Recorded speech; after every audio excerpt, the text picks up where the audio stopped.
우리를 구원하시기 위해서 십자가 지신 주님을 찬양하고 또 주님께서 주신 그 생명으로 우리 주님만을 위해 살아가기를 주님의 이름으로 기원합니다. 아주 오래전에 제가 첫 차를 구입하고 장거리 시승을 할 일이 있었습니다. 마침 부모님과 함께 갈 예정이라 차 세차도 하고 또 여행하면서 차를 타고 가면서 드실 음료와 여러 가지 것들을 준비해 놓았죠. 그때 당시에는 내비게이션이 그렇게 활성화되어 있지 않을 때인지라 그 내비게이션에 영상을 담아서 차 안에서 보실 수 있도록 심혈을 기울여서 준비까지 했습니다. 그리고 때가 돼서 운전을 해서 출발해 가는데 영상을 다 틀어드리고 보실 수 있도록 다 마련해 두었죠. 근데 한참을 운전해 가는데 영상을 보지 않는 것 같습니다. 뒤에서 분명히 웃어야 될 포인트가 있는데 웃음소리가 들리지를 않습니다. 그래서 룸미러로 뒤를 힐끔힐끔 쳐다보니 어머니가 창밖만 보고 계시는 겁니다. 마음이 좀 그래요. 아들이 애써서 또 어머니를 위해서 이렇게 저렇게 준비를 해 놓았는데 준비해 놓은 그것을 보지 않으니까 마음에 섭섭함이 밀려오는 겁니다. 그래서 어머니에게 다시 한번 권유를 드렸죠. 아들이 이렇게 준비했는데 영상을 좀 보면 어떻겠는가 그랬더니 어머니께서 하시는 말씀이 나는 창밖의 풍경을 보는 것이 더 좋다 그러세요. 이 말을 듣고 나서 제 마음속에 깊이 각인된 것이 있습니다. 누군가를 위한다면 그가 원하는 방식으로 해야 한다 하는 것. 내가 생각했던 대로 내가 원하는 대로 누군가를 섬기는 것. 물론 자녀가 부모를 그렇게 위한다면 참 좋은 것이겠지만 그것을 강요하거나 그것을 주장한다면 도리어 불편해질 수 있겠죠. 그런 일이 있은 후에 종종 저는 질문을 합니다. 하나님은 우리에게 뭘 원하실까? 나는 하나님을 위해서 이렇게 저렇게 살아간다라고 생각을 하고 또 주의 일을 한다라고 여기고 있는데 나는 하나님께서 원하시는 방식으로 일하고 있을까라는 생각을 하죠. 여러분 어떠십니까? 우리 하나님께서는 여러분에게 어떤 것을 원하실까요? 그리고 하나님께서 원하시는 그 방식대로 우리가 살아가고 있을까요? 하는 이런 질문을 드려보면 좋을 것 같습니다. 우리 하나님께서는 무엇을 원하실까요? 우리에게 큰 일을 하기를 원하실까요? 대단한 업적을 세워 놓기를 원하실까요? 그렇지 않으리라는 생각이 듭니다. 왜냐하면 우리에게 그런 능력이 없다는 것을 하나님께서 너무나 잘 아시기 때문이죠. 그러면 하나님께서 우리에게 정말 원하시는 것, 그것은 무엇일까요? 우리 창세기 18장 19절에 하나님께서 우리에게 원하시는 것이 무엇인지를 알려주고 있는데요. 아브라함을 선택하신 그 이유에서 찾아볼 수 있을 것 같습니다. 표준 세번역인데요. 우리 같이 한번 읽어보면 좋겠습니다. 내가 아브라함을 선택한 것은 그가 자식들과 자손을 잘 가르쳐서 나에게 순종하게 하고 옳고 바른 일을 하도록 가르치라는 뜻에서 한 것이다. 하나님께서 아브라함을 선택하여 부르신 그 이유 중 그 핵심은 어디에 있을까요? 순종에 있겠죠. 나에게 순종하여 옳은 길 가도록 하는데 있다라고 말씀을 하고 있어요. 옳은 길 가는데 하도록 하기 위해서 뭘 하라는 겁니까? 순종하라는 겁니다. 우리에게 순종을 요구하고 계십니다. 이스라엘에게 요구하는 것도 마찬가지입니다. 출애굽 후에 시내산에 도착했을 때 모세를 부르신 후 그에게 말씀하시는 것을 보면 알 수 있는데요. 출애굽기 19장 5절과 6절 말씀도 화면을 보시고 같이 한번 읽어보면 좋겠습니다. 세계가 다 내게 속하였나니 너희가 내 말을 잘 듣고 내 언약을 지키면 너희는 모든 민족 중에서 내 소유가 되겠고 너희가 내게 대하여 제사장 나라가 되며 거룩한 백성이 되리라. 너는 이 말을 이스라엘 자손에게 전할지니라. 아멘. 이스라엘에게 요구하시는 것도 매 한 가지였습니다. 너희가 내 말을 잘 듣고 내 언약을 지키면, 내 말을 잘 듣고 하는 것은 귀로 잘 들으라 하는 그 의미를 넘어서서 듣고 행하라, 순종하라 라는 의미를 담고 있습니다. 그러니까 하나님께서 이스라엘에게 요구하시는 것도 순종이었습니다.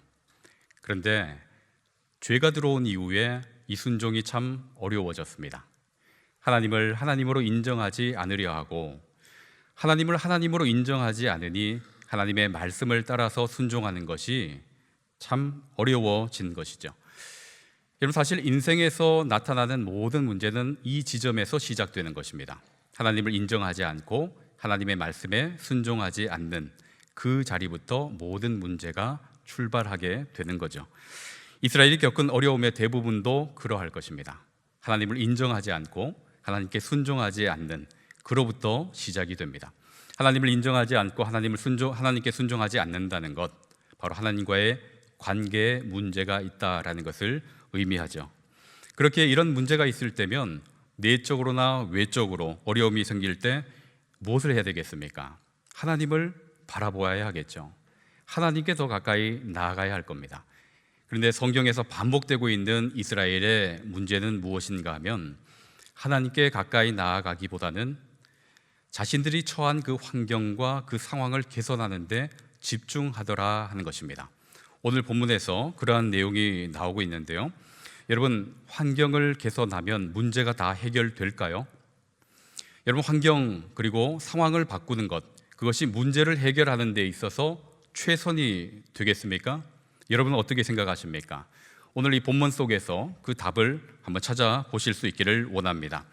애굽에서 종살이하던 이스라엘, 하나님의 인도를 따라서 출애굽을 했습니다. 애굽을 떠난 지 3개월쯤 되었을 때 시내 광야에 도착하게 되었는데 시내 광야에서 약 1년여 기간 동안 머무르게 되었죠. 그동안 조직을 정비하게 됐고 모세를 통해서 주신 그 율법을 받았습니다. 그리고 하나님께서 모세에게 명령하신 대로 성막을 만들어서 봉헌했죠. 출애굽기 40장에 바로 이 장면이 기록되어 있는데 7번이나 반복해서 하시는 말씀이 있습니다. 여호와께서 모세에게 명령하신 대로, 여호와께서 모세에게 명령하신 대로, 여호와께서 모세에게 명령하신 대로 모든 일이 마쳐지자 구름이 성막 위에 드리웠습니다. 그리고 여호와의 영광이 그 가운데 충만했다라고 성경이 기록합니다. 이 말은 곧 행진하여 가기 위한 모든 준비가 다 마쳐졌다라는 것과 바꾸어 볼 수도 있겠죠. 그 후 하나님께서는 그들에게 행진하여 가라라는 말씀을 하시고요. 이에 이스라엘은 하나님께서 보내주신 구름 기둥의 인도를 따라서 행진하기 시작합니다. 구름 기둥이 멈추면 그들도 멈추고 진영을 만들고요, 진을 치고요. 구름 기둥이 움직이면 그들도 따라서 움직이기 시작합니다. 그뿐 아니라 광야 여정을 걸어가는 동안 하나님께서는 매일매일 무엇을 내려주셨습니까? 만나를 내려주시고 또 수많은 백성들이 해결을 할 수 있도록 반석에서 물을 내어 주셨습니다. 여러분, 광야 여정을 지나면서 특별한 은혜를 얼마나 많이 경험했는지 모릅니다. 광야였기 때문에 경험할 수 있는 이런 특별한 은혜가 있었지만 이스라엘 백성들은 이에 대해서 감사하기보다는 어떤 마음이 더 컸는가 하면 빨리 가나안에 들어갔으면 좋겠다라는 마음이 더 컸던 것 같습니다. 광야에서 유랑하는 것보다 좀 더 안정적인 그 가나안, 하나님께서 젖과 꿀이 흐르는 땅이라 했는데 그곳에 빨리 들어가서 편히 쉬었으면 좋겠다라는 생각을 더 많이 했던 것 같아요. 하나님과 함께하는 그것보다 가나안이라는 그 환경을 이들은 더 선호하고 있었던 것은 아닌가라는 생각이 듭니다. 어쨌든 우여곡절이 있었지만 이들은 가나안에 입성하게 되었습니다. 하나님께서 약속하신 그대로 가나안에 들어가게 되었죠. 광야 생활을 끝내고 가나안에 들어가기만을 학수고대하던 이 이스라엘, 가나안에 들어가기만 하면 노래를 연신 부르던 이 이스라엘, 가나안에 들어간 이후에 그들의 바람대로 여러분 행복했을까요? 그들의 기대처럼 좋은 일들이 가득했을까요? 오늘 설교의 제목처럼 가나안 그 이후, 가나안 그 이후 이들의 삶은 어떠했을까요? 여호수아를 앞장 세워서 가나안에 들어간 이후 정착을 하고 또 땅을 다 분배를 받았죠. 그리고 한동안은 괜찮은 것 같았습니다. 그런데 얼마 지나지 않아서 그들의 인생에 먹구름이 들이우기 시작하죠. 이방 족속들이 계속해서 공격해 들어오고 그들을 못 살게 구는 겁니다. 그럴 때면 하나님께서 사사를 세워서 물리칠 수 있도록 은혜를 베풀어 주시지만 그 사사가 지나가고 나면 또다시 이방 민족들의 공격을 받고 또 괴로운 나날들을 보내게 되죠.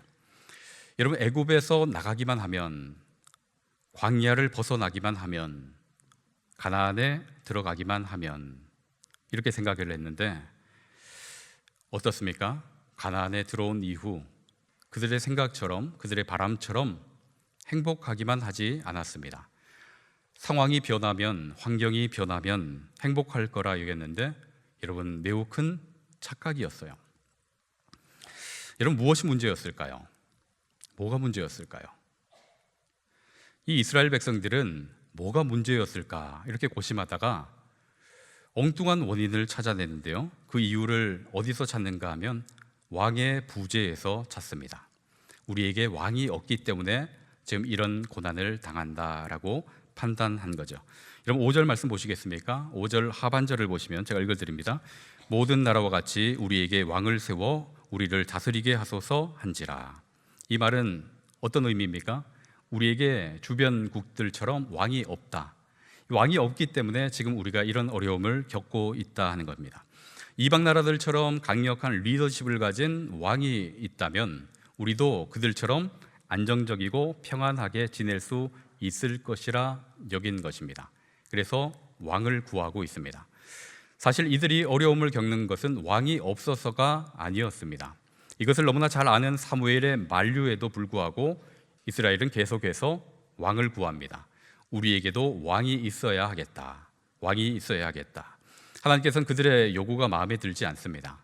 그럼에도 불구하고 하나님께서는 허락해 주시지요.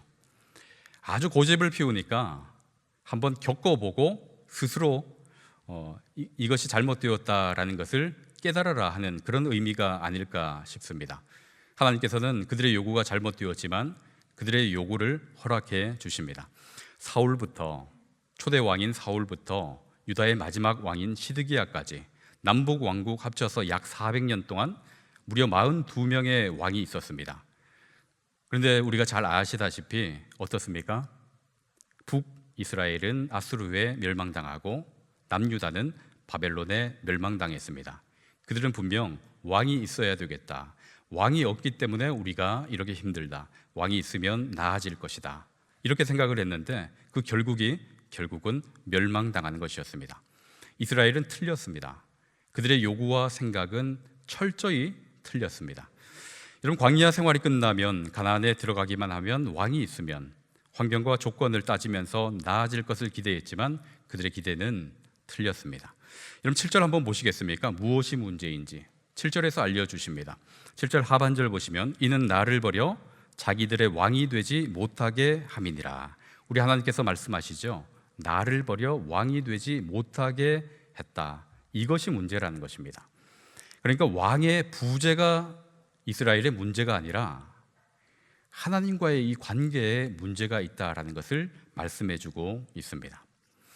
여러분, 이 내용을 우리는 너무나 잘 알고 있고 또 무수히 읽었습니다. 그러면서 이들의 모습을 보면서 참 어리석다, 어떻게 저렇게 어리석을꼬, 이런 생각을 갖죠. 그런 마음을 우리가 종종 갖습니다. 그런데 이 지점에서 이 말씀을 가지고 우리 삶을 한번 조명해 보실까요? 여러분, 우리는 이스라엘과 다르게 생각하고 있을까요? 이들이 요구한 것과 같은 요구를 우리는 하지 않을까요? 코로나가 종식되기만 하면, 돈이 있기만 하면, 건강하기만 하면, 이런 뒷배경이 있기만 하면, 이런 인맥이 있었으면, 이런 생각 하신 적 없으십니까? 그리고 기도할 때 하나님, 이것만 있으면, 이 문제만 해결되면 다 될 것처럼 이렇게 생각하고 요구한 적 없으십니까? 만약 그러하다면 이스라엘과 우리가 생각하는 바가 그리 다르지 않다라는 것을 말하는 것입니다. 구하는 것이 잘못된 것은 아닙니다. 구할 수 있죠. 우리의 필요를 우리 아버지께 간구할 수 있습니다. 이 자녀된 특권 아니겠습니까? 이렇게 기도하는 것은 필요한 부분입니다. 그러나 그것만 있으면 해결될 것처럼 생각하는 그것이 큰 착각이고 문제인 것이죠. 여러분, 환경이 좋으면 다 해결되고 다 좋을 것이라 생각하는 것, 이것이 잘못된 것입니다. 여러분, 한번 곰곰이 생각해 보시길 바랍니다. 죄가 시작된 곳이 어디일까요? 여러분, 죄가 시작된 그 자리가 어디입니까? 지옥에서 죄가 시작된 것이 아닙니다. 부족함이 없는 것, 하나님께서 보시기에 좋았더라 하시면서 창조하신 어디예요? 에덴 동산에서 뭐가 시작된 겁니까? 죄가 시작되었습니다. 환경이 좋은데요, 더할 나위 없이 좋은 그 환경에서 왜 죄가 시작됩니까? 환경이 좋다고 모든 것이 다 좋은 것은 아니죠. 그럼 신명기 8장 12절에서 14절 말씀 같이 한번 보실까요? 신명기 8장 12절에서 14절 화면을 보시고 같이 읽어보면 좋겠습니다. 내가 먹어서 배부르고 아름다운 집을 짓고 거주하게 되며 또 내 소와 양이 번성하며 내 은금이 증식되며 내 소유가 풍부하게 될 때에 네 마음이 교만하여 내 하나님 여호와를 잊어버릴까 염려하노라. 여기까지 읽겠습니다. 끝에 뭐라고 말하고 있습니까? 염려하노라. 여러분 보세요. 8장 12절, 내가 먹어서 배부르고 먹을 양식이 풍족합니다. 그리고 좋은 집에 거주하고 있습니다. 소유가 풍부합니다. 이 말은 뭘 의미합니까? 환경이 좋다는 겁니다. 환경이 좋으면 그 좋은 환경을 잘 누려라, 이렇게 이야기할 수도 있는데 그 성경 끝절에서는 뭐라고 이야기하고 있는가 하면 염려하노라 그럽니다. 왜냐하면 환경이 좋을 때일수록 여호와를 잊기에 더 적합하다라는 것을 이야기하는 것 아닐까 싶습니다. 환경이 좋으면 좋을수록 여호와 하나님을 잊어버릴 가능성이 높다라는 것. 그렇게 환경이 좋다고 다 좋은 것은 아닐 겁니다. 도리어 환경이 좋음으로 인해서 더 위험할 수도 있다 하는 것을 성경이 말씀해 주고 있습니다. 이런 반대로 환경이 나쁘다면 그것이 정말 나쁜 것일까요? 광야는 여러분 고통의 장소이고 척박함의 대명사 아닙니까? 그런데 그 광야에서 앞서 언급한 것처럼 이 광야에서 다른 어디에서 경험할 수 없는 놀라운 은혜들을 많이 경험했습니다. 모세는 그렇게 고백을 하죠. 광야 40년 동안 의복이 해지지 않고 발이 부르트지 않고. 여러분, 광야 40년 동안 먹을 것 없어서 굶어 죽었다 하는 이야기가 있었습니까? 성경 그 어디에서도 먹을 것 없어서 굶어 죽었다 하는 이 없습니다. 대적이 공격해 오는데 그거 다 막았고요. 불뱀과 정갈이 있을 때, 그러할 때도 하나님께서 안전하게 지켜주셨습니다. 환경이 나쁘다고 다 나쁜 것이 아니라 도리어 그 나쁜 환경 속에서 하나님의 은혜를 더 크게 경험할 수도 있다라는 것을 보여주고 있습니다. 여러분, 시편 23편도 그와 마찬가지입니다. 다윗의 고백. 여러분, 시편 23편 1절, 시편 23편 1절을 우리 같이 한번 그러니까 화면을 딱 보시는데요. 화면에 없습니다. 제가 자막을 안 드렸거든요. 여러분, 시편 23편 1절 말씀을 같이 암송해 볼까요? 요한나의 목자시니 내게 부족함이 없으리로다. 그 2절이고요. 여러분, 이 시편 23편 1절부터 6절까지 통으로 다 외우셔가지고 절 구분이 없으신 것 같은데요. 여호와는 나의 목자시니 내게 부족함이 없으리로다. 없으리로다, 이렇게 고백을 하고 있어요. 여러분, 이 시편을 읽으면서 우리는 흔히 푸른 풀밭 쉴 만한 물가 이렇게 연상하면서 이 시를 읽곤 합니다. 그런데 이 시의 배경이 전혀 그렇지 않습니다. 다윗이 이 시를 쓸 때 그 형편이 어떠한가 하면 아들 그 압살롬이 공격해 와서 반역하고 공격해 와서 도망 다니며 방황할 때, 그때 쓴 시가 시편 23편입니다. 그렇기에 4절에 가시면 뭐가 등장합니까? 사망의 음침한 골짜기도 등장을 하고 5절에 가면 원수도 등장하는 것입니다. 환경이 좋지 않아요. 환경이 좋지 않음에도 다윗은 어떻게 고백하는가? 내게 부족함이 없으리로다, 이렇게 고백을 하고 있습니다. 내게 부족함이 없으리로다 이렇게 고백하게 된 것은 환경이 좋았기 때문이 아니라 무엇 때문입니까? 여호와께서 나의 목자이시기 때문에, 그래서 부족함이 없다라는 고백을 하고 있죠. 여러분, 환경을 무시할 수는 없습니다. 개천에서 용 납니까? 이제 요즘은 개천에서 용 안 난다 하죠. 환경을 무시할 수는 없어요. 그러나 환경보다 더 우선되는 것이 있다는 것을 성경은 우리에게 말씀해주고 있습니다. 여러분, 잠시 후에 함께 부를 찬송가 438장 3절, 여러분 다 또 암송을 하실 것 같은데요. 찬송가 438장 3절 가사 여러분 주목해 보시길 바랍니다. 높은 산이 거친 들이 초막이나 궁궐이나 내 주 예수 모신 곳이 그 어디나 하늘나라. 내 주 예수 모신 곳이 그 어디나 하늘나라. 높은 산이 거친 들이, 환경이 중요합니까? 초막이나 궁궐이나 환경이 중요한 것이 아니에요. 내 주 예수 모신 곳이, 우리 주님과 동행하는 그 자리가 어디라고 말씀하고 있어요? 하늘나라예요. 그 자리가 천국이다라고 우리가 늘 찬송하고 있지 않습니까? 정말 중요한 것은 주 예수와 우리가 동행하고 있는가, 이게 중요한 것이지 환경이 좋고 나쁨, 이것이 우리 인생을 좌우하는 것은 아니다 하는 것입니다.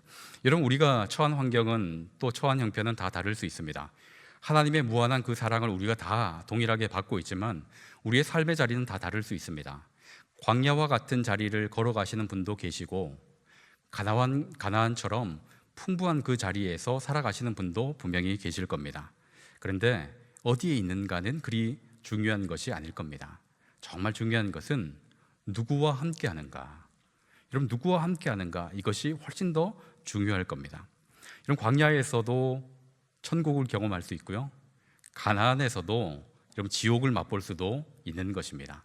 어디에 있는가 보다 누구와 함께 하는가, 이것이 우리의 인생에 있어 정말 중요한 것입니다.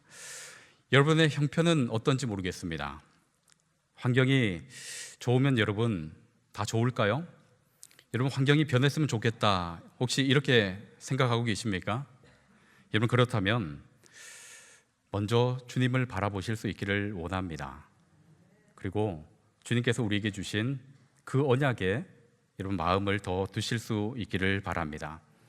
우리 하나님께서는 우리에게 아주 놀라운 언약을 주셨어요. 마태복음 1장 23절 한번 보시겠습니까?